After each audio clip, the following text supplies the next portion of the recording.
Good morning girls, welcome to the YouTube channel of Lalbagh girls. तो बच्चों, आज का ये वीडियो क्लास 7th के लिए है, जिसमें मैं आपको एक नया चैप्टर पढ़ाने जा रही हूँ, जो कि एक कहानी है जो भगवती चरण वर्मा जी द्वारा लिखित है, जिसका नाम है प्रायश्चित।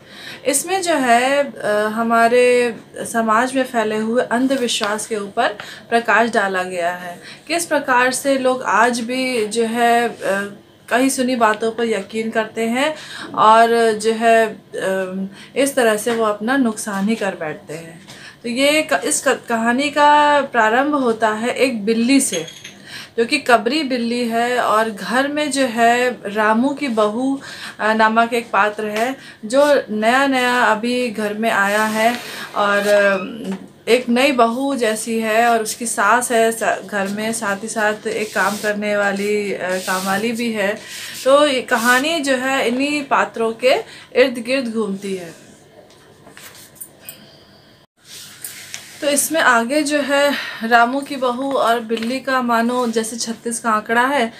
हमेशा जो है बिल्ली रामू की बहू को परेशान करती रहती है। कभी वो भंडार घर में चली जाती है तो कभी जो रसोई घर में चली जाती है, और मौका मिलते ही सारा घी दूध सब कुछ समाप्त कर देती है।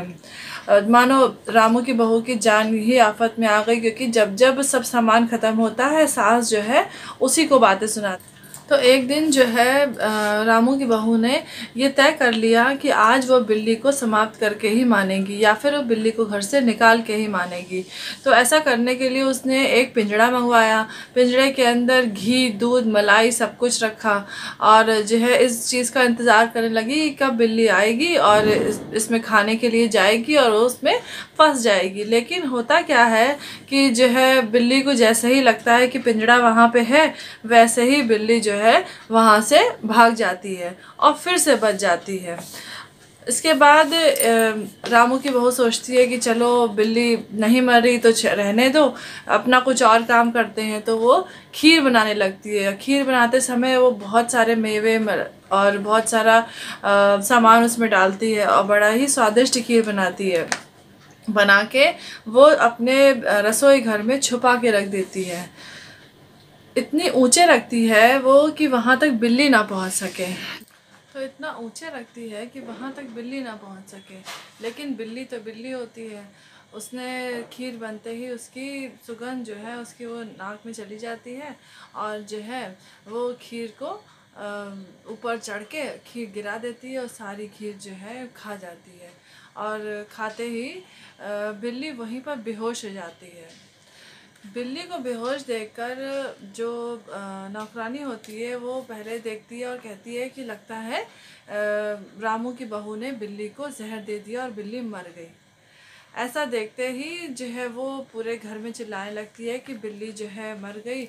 और सास को जैसे ही सुनती है इस बात को कि कि रामू की बहू ने बिल्ली को मार दिया, वो अलग जो है विलाप करने लगती है। तो उसी समय जो नौकरानी होती है वो शहर के पंडित को बुला लाती है, जो कि जिन्हें पोंगा पंडित भी कह सकते हैं।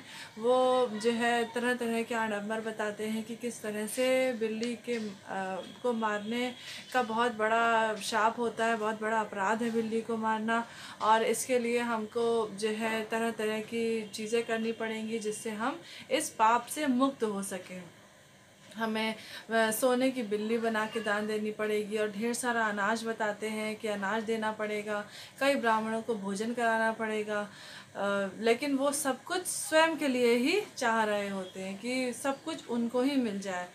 तो इस तरह से पूरा एक वृत्तांत है, और आसपास की औरतें भी वहाँ पर आ जाती हैं। लेकिन जब जैसे ही जो है रामू की बहू की सास जो होती है वो ये सुनती है कि उसे इतना कुछ करना पड़ेगा, तो वो बहुत ही सत्ते में आ जाती है कि हम इतना सब कैसे खर्चा करेंगे। लेकिन बात बहू की है और बात प्रायश्चित की है, इसलिए वो सब कुछ करने के लिए तैयार भी हो जाती है। तो अंत में होता क्या है कि जब ये सारा वृतांत चल रहा होता है तो अचानक ही बिल्ली उठकर अपनी जगह से चली जाती है, और बिल्ली के चले जाते ही सारा जितना भी वृतांत होता है वो वहीं पर समाप्त हो जाता है, क्योंकि बिल्ली तो मरी ही नहीं थी, बिल्ली तो अभी भी जिंदा है।